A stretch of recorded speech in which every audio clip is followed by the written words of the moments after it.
欢迎来到新兴消息频道，请订阅频道，所以大家不要错过当天最热门的新闻。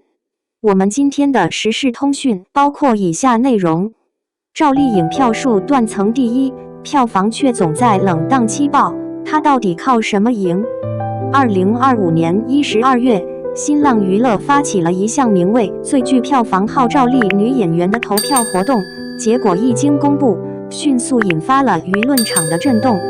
赵丽颖以超过68万票的成绩断层第一，而第2名到第30名的总票数加起来，仍然无法超过她。这样的数据，在当下对流量饭圈数据造假高度敏感的舆论环境中，自然难以避免争议。有人第一时间质疑这是粉丝刷票的结果，有人干脆否定数据的真实性，认为这种断层式领先本身就不符合市场规律。但如果把目光从投票页面移开，回到真实的电影市场，再回顾赵丽颖近几年的作品轨迹，就会发现这个结果并非空穴来风。真正值得讨论的问题，并不是她的票数是否真实，而是在整体电影市场趋冷、观众愈发挑剔的背景下，赵丽颖究竟凭什么持续成为资本与观众都愿意压住的对象？如果把时间拨回10年前，赵丽颖的荧幕形象几乎可以用安全讨喜来概括。甜美的外形，努力向上的草根设定，让她成为偶像剧市场里最稳定的存在之一。但也正因如此，她一度被贴上类型固化、角色相似的标签。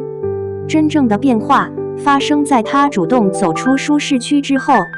这几年，她饰演过商界女强人、农村妇女，刑满释放后努力生活的母亲，也演过边缘化甚至并不讨喜的女性角色。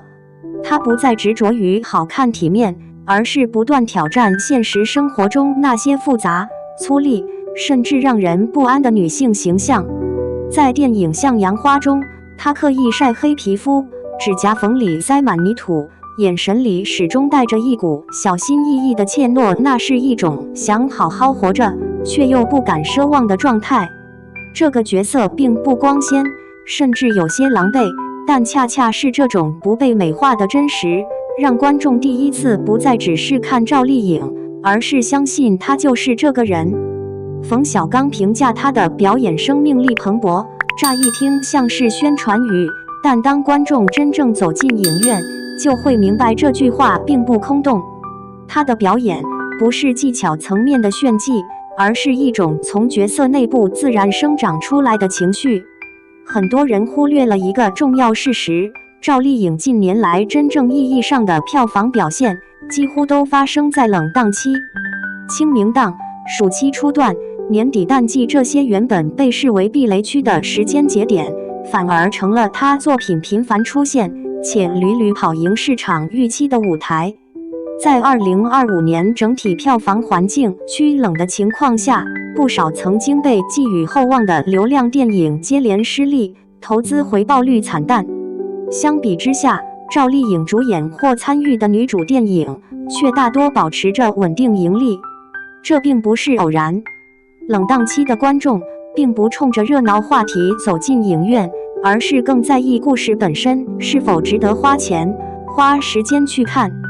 在这样的环境下，演员的可信度远比话题度更重要。而赵丽颖恰恰已经在观众心中建立起一种稳定预期，只要是她认真出演的角色，大概率不会踩雷。有人拿杨幂的排名作为对比，认为她单片票房并不突出，却能排到第3位，说明投票存在情感加成。这种判断并非完全没有道理，但也恰恰从侧面说明市场已经开始把长期表现纳入衡量体系。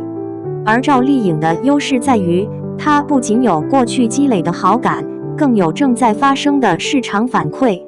在第20条中，她并非绝对主演，戏份有限，却成为观众讨论度极高的角色之一。她的存在证明了一件事，只要角色真实，就算不是主角，也能留下情绪重量。对于制片方来说，这种能力远比扛海报更重要。因为它意味着即便影片本身题材不占优势，档期不理想，只要有这样一位演员在，就能为作品增加一层情感保障。在当下的电影市场，爆已经不再是常态，文反而成了最稀缺的品质。过去，资本更愿意赌一个话题、一个流量、一个热点，而现在，在连续的市场震荡之后，投资方逐渐意识到，真正能穿越周期的是演员与观众之间的信任关系。赵丽颖并不依赖人设包装，也不靠制造话题维持热度，她的曝光频率并不算高，却始终保持着一种随时能回来的状态。这种稳定性让她在行业内部的评价不断上升。当别人争抢热门档期、热门项目时，她反而愿意走进冷门题材、现实主义作品。这种选择看似保守，实则极具前瞻性，因为冷门领域恰恰最考验演员的真实能力。回到最初的投票结果，如果只把它当作一次简单的数据游戏，争论刷票与否，意义并不大。但如果把它视为一次情绪投射，就会发现那68万多票投的不只是喜欢，更是一种长期积累的信任。观众愿意为他投票，是因为他一次次用作品证明他尊重角色，也尊重观众。在一个越来越冷静、越来越现实的市场里，这种态度反而显得格外珍贵。赵丽颖并没有刻意追求所谓的行业高度，但正是这种脚踏实地的选择，让她一步步走到了今天的位置。或许这并不是现实主义女演员的胜利那么简单，而是一个更清晰的信号。当观众开始为表演本身买单，好演员真的可以挽救一部电影。过去10年，中国电影市场经历过一个极度依赖增量的阶段，观众数量在增加，银幕在增加，资本愿意为可能性买单，只要话题足够热，粉丝足够多，电影尚未开拍就已经预支了票房信心。但到了2024年至2025年，这种逻辑正在迅速失效。观众不再无条件走进影院，线上娱乐分流严重，票价上涨带来的心理门槛越来越高。电影不再是随便看看，而是一次明确的消费选择。在这种情况下，观众对演员的要求发生了根本变化，他们开始认真衡量这个演员值不值得我花钱看。这正是赵丽颖的优势开始被放大的节点。她不是那种一出现就自带话题风暴的演员，但她有一种更难得的属性——可信度。观众知道她不会糊弄角色，也不会把电影当成曝光工具。这种长期积累下来的心理认知，在市场冷却时反而成了最强的护城河。在行业内部，演员的价值从来不只是票房数字那么简单。一个真正成熟的演员，往往承担着项目稳定器的角色，他的存在会影响剧本是否被看好，融资是否顺利，发行是否愿意给排片，甚至决定一个项目是否能被认真对待。